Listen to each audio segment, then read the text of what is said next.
Hey everyone, I want to start off today's video with a little math equation. Let's take how many seasons of The Simpsons there are. Really? 34?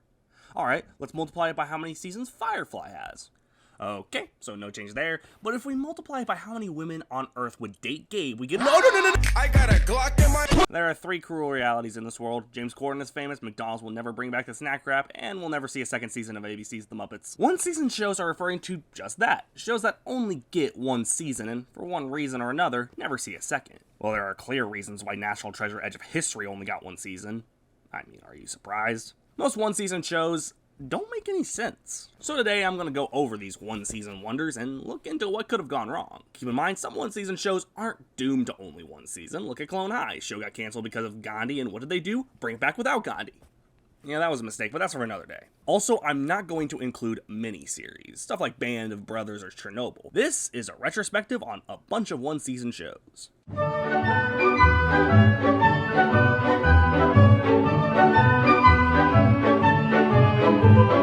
Can't talk about one-season shows without mentioning Firefly. It's practically in the talking about one-season shows contract. Firefly was the creation of Joss Whedon. Yep, the guy behind the Avengers movie and not the Avengers movie. Joss Whedon has a very interesting track record, and for the longest time, even after I'd watched all 14 episodes, I still asked the question, why the hell did they cancel Firefly?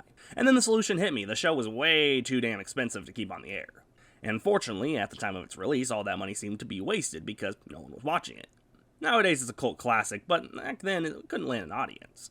Just how Gabe can't land any hoes, but that's okay, Gabe, we won't tell anybody. Firefly is a very solid sci-fi show, almost what I'd call a penitential science fiction show.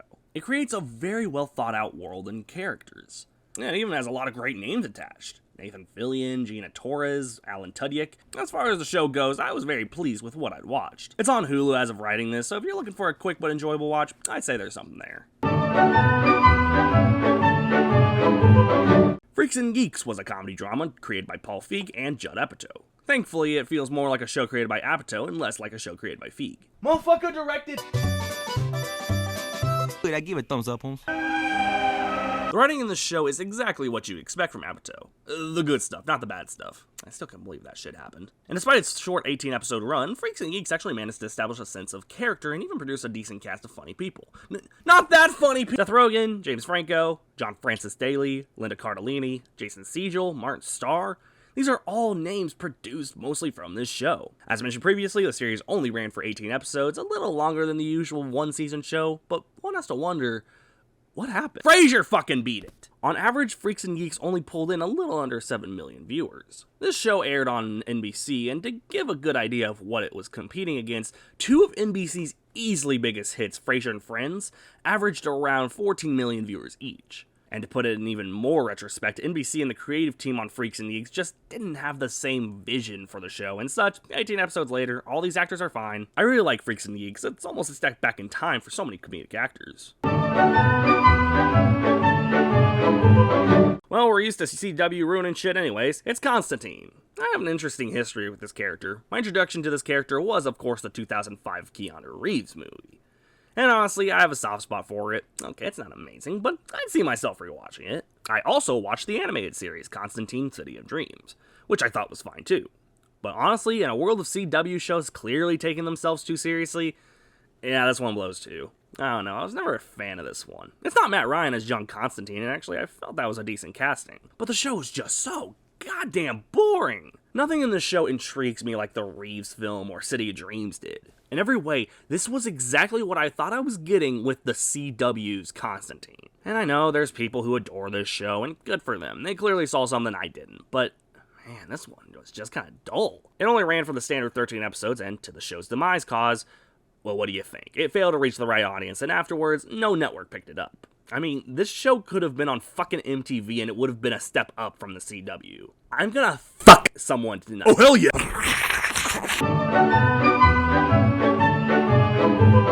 The Tick is a pretty well-known comic book character. In the mid-90s, he got his own cartoon on Fox Kids. He got some weird Prime Video show in the mid-2010s, which I like to theorize is what The Boys would have been if it was bad. But many people forget the 2001 series starring Patrick Warburton as the Tick and David Burke as his sidekick Arthur. And yes, it is drastically different how Warburton is one of the biggest voice stars of the generation, and Burke was known for Chuck. The show, despite it being fucking ridiculous, has a lot of charm to it. Not to the point of the cartoon, which I will say I think the cartoon had an unfair advantage of being animated, so it worked better. But I honestly am impressed simply by how Warburton doesn't crack one fucking laugh in this suit. Dude's dedicated. The show has that early 2000s superhero charm that I can only compare to the first Sam Raimi Spider-Man. In that it might be campy, but there is a real charm to the campiness. While it's definitely not top tier writing or even a top tier superhero show, I found it alright. But what happened to this show if it's so charming? Well, weirdly, a lot of concerns came up regarding the show's time slot. See, the show's 9 episodes aired on Fox. Weirdly, it didn't have any Fox competition, rather, CBS competition. When it aired in 2001, guess what the hot show on primetime was? Sex and the City, fucking Survivor Africa. Not only was Africa one of the most ambitious and biggest seasons of the show yet, but just look at the poster. People want to watch some guy get fucking mauled by a lion, not Patrick Warburton in a tick suit. 39 days, 16 oh shit. 39 days, 15 people, 1 lawsuit. Now let me welcome everybody to the Wild Wild West. Yeah, I didn't know this existed either. Blade was a huge film when it came out in 1998, so it only made sense for Spike to air a TV series at the height of the character's popularity, 2006. Blade Trinity came out in 2004, I'm pretty sure people were just trying to forget Blade existed. With that, how does Blade the series work out? Well, it's the most painfully mediocre show we've seen so far. And the worst part is, Blade is played by some motherfucker named Sticky Fingers. No wonder the show ran for 12 episodes. Blade the series just lacks what the movie had, and it ends up really tanking the show. None of the characters make an impact, and it's just not interesting. Well, as for the reason behind the show's cancellation, interestingly, it wasn't any behind-the-scenes bullshit. In fact, Spike TV was very happy with overall production and crew, but the ratings just weren't there. I wonder why. What could have gone wrong with Lucky Louie? Okay, to be fair, Louis C.K. wasn't controversial in 2006. I don't think. Nope, he became a piece of shit in 2017. We're in the clear for now. Lucky Louie is what felt like one of the other 20 shows featuring controversial comedian Louis C.K., and while it's easy to enjoy his other sort of biography show, Louie, Lucky Louie isn't awful. The humor that C.K. is known for is there, all without the sexual misconduct. The cast does pretty well, and I just really enjoy that despite this clearly being Louis C.K.'s show, it's not completely about him. The other characters shine just as well. But let's get to the juice. Why did the show only run for 13 episodes? Well, HBO initially ordered and aired the episodes during the 2006 summer season, and even 8 potential episodes for a second season, before the show was ultimately canceled in September of 2006. Some reasons made sense, like the network's economic pressure, trying to keep up with the show's budget, but then there's the one that kinda makes too much sense. The nature of the show. If you know Louis C.K., well, let's just say there's a reason the nature of the show was the reason the show never saw a second season. You know those variety hour shows that introduce big names to the world of comedy? Mr. Show for Bob Odenkirk and David Cross, The Kids in the Hall for people like David Foley and Kevin McDonald. Ben Stiller ended up having a series in 1992, and I know what you're thinking, TV audiences from 1992. What the hell is a Ben Stiller? Yeah, he had some minor roles between 1986 to then, so the idea of giving him a variety show in 1992, when he really didn't start making the rounds until 2 years later, it just didn't make sense. I mean, don't get me wrong, I love Ben Stiller, but making a variety show around him just didn't seem right yet.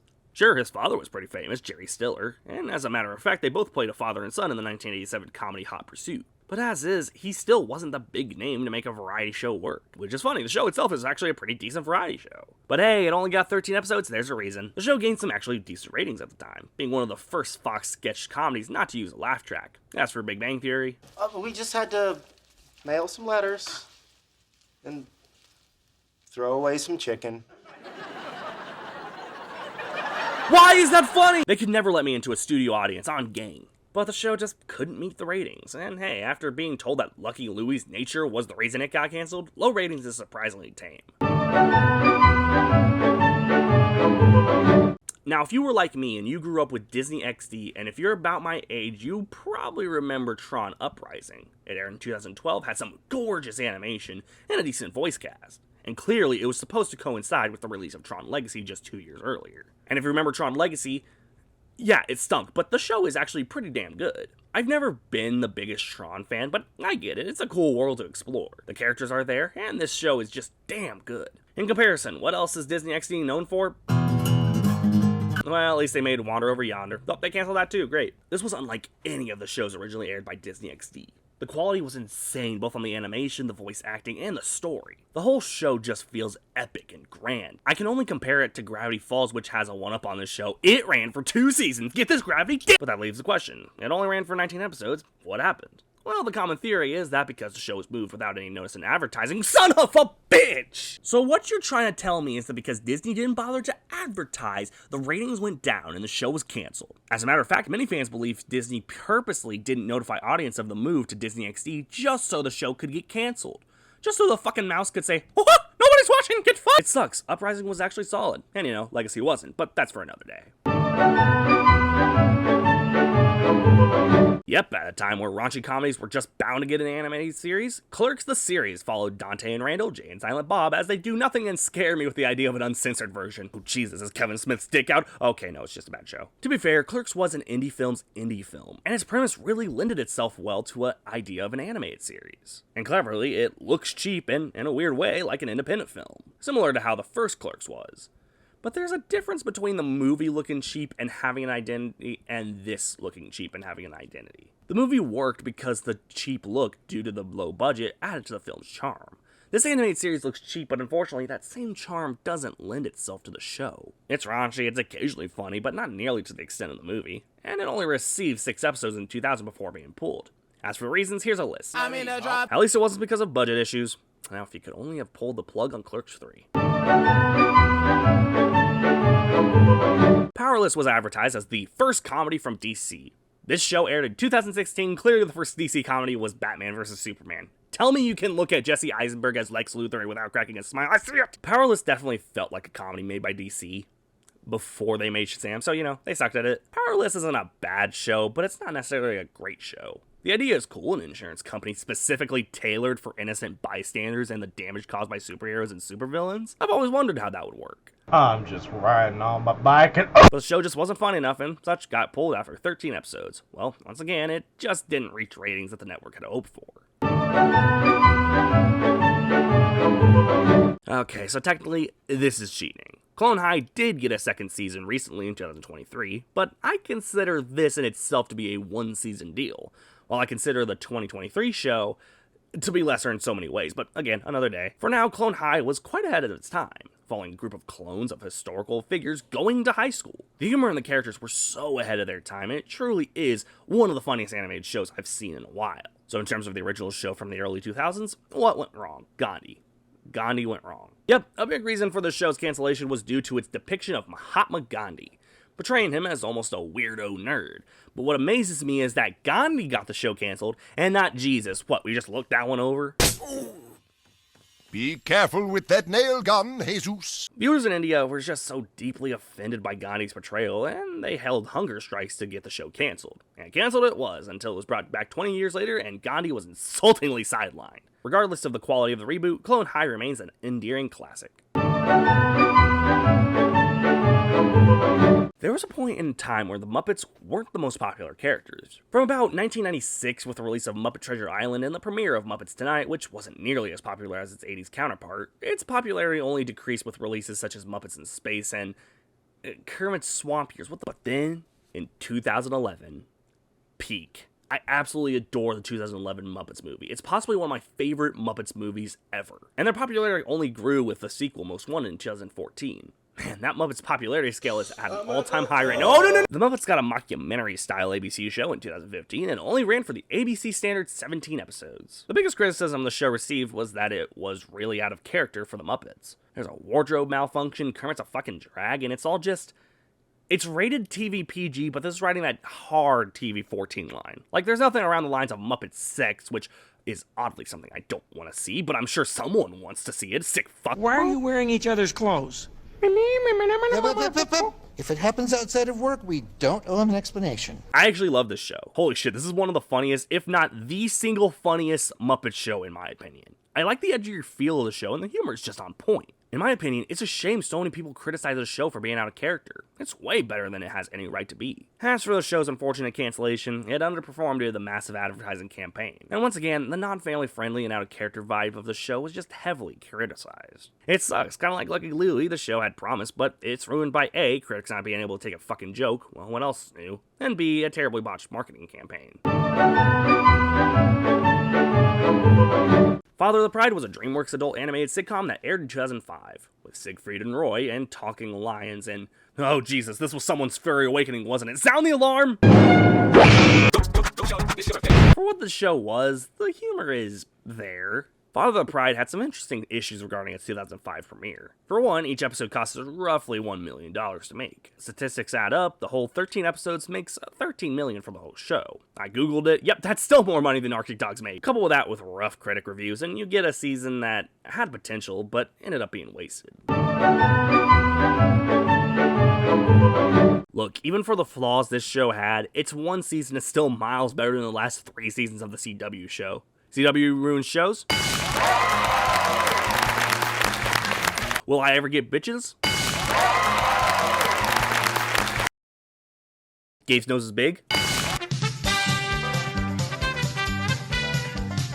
Before, CW fucking blew it, and, pedo made it hard to watch the character in 2023, The Flash had a show in 1990 starring John Wesley Shipp as Barry Allen. And as I mentioned, there are flaws, but it's got that weird early 90s superhero charm. It's kind of like that old 80s Incredible Hulk series. It's cheesy and hokey, but it's charming, and it's got that going for it. I almost compare it to the Tick show I just mentioned earlier. Clearly it's on a budget, but the efforts are there. But as for why it only ran for one season, 22 episodes, each episode costs about $1.5 million each. At the time, it was the largest budget for a singular series. So if I do my calculations, a little bit of multiplication... Oh wait, I flunked high school. Anyways, a lot of money went into this show, and high production costs alongside poor ratings from, get ready, a fluctuating time slot, 5 p.m., 8, 10, fuck it, cancel the show. It sucks that this was once again a network decision because it could have been good. I don't think it would have lasted 9 seasons like the CW show. And thank God it didn't. Whatever the case, this one is a bit sad, but you can see the problems. Well, nowadays, in 2023, it's easy to see that Marvel isn't a perfect studio and that not everything they touch is turned to gold. In 2017, yeah, people needed a reminder. Bingo. Give credit to the other superhero shows on this list. Even if they weren't the most popular show, they never got as much hate as Inhumans. This was the Batwoman or Supergirl show for Marvel. People ripped this show to shreds, and yeah, there's no secret why. This show is awful, the writing is atrocious, and none of the characters feel Marvel enough. And now to why it only lasted 8 episodes. Thank God! Well, my simple Google search, MovieWeb states, and I quote, "The biggest reason ABC had to cancel Inhumans was the series was simply not good." Fucking noted. Creative decisions behind the scenes only doomed this series to 8 episodes. Thank God the One Piece remake happened. I was starting to think anime remakes just didn't work. Cowboy Bebop was remade into live action in 2021 with Netflix behind the production and distribution, and if you're wondering if it worked, it didn't. Yeah, a lot of people criticized mostly the writing, which is weird. Even not being an anime guy, I still know Cowboy Bebop is one of the top rated animes out there from what I've heard. With that, why was the show only pulled after 10 episodes? Well, on top of production costs, viewership was just down, and so are Gabe's Chromosome. Interestingly, a complaint about this remake is that it looks cheap, which doesn't justify the show's budget per episode. It sucks because clearly Netflix learned their lesson. Maybe, but overall, not a fan of this one. Yeah, I refuse to believe this show actually exists. Rounding out our list of one-season shows is Homeboys in Outer Space. The money is on the screen. Just look at it. Is it surprising it got pulled? I'm fucking tired. Well, I'm glad to be able to explain these situations to people because they weirdly happen more often now than back then. Think about it. Hulu's reboot canceled after 1 season. Hell, even if the show is popular, that didn't stop networks from interfering with what we loved. Look at Tron Uprising or Firefly. If your show isn't fucking Abbott Elementary, don't expect too many seasons. But there is hope. Initially, the comedy series Party Down was canceled after 2 seasons, and in 2023, Starz revived it for a 3rd. Clone High, arguably one of the most popular one-season shows out there, Max gave them a chance at a 2nd season. And the amount of petitions, the amount of people who would love to continue Firefly, as a matter of fact, it might be cool to take a look at shows that got a 2nd chance in the TV industry one day. For now, I leave you guys with this obviously inspirational quote. If you were A to B second chance, but you, yes. Oh, look who fucking wrote that.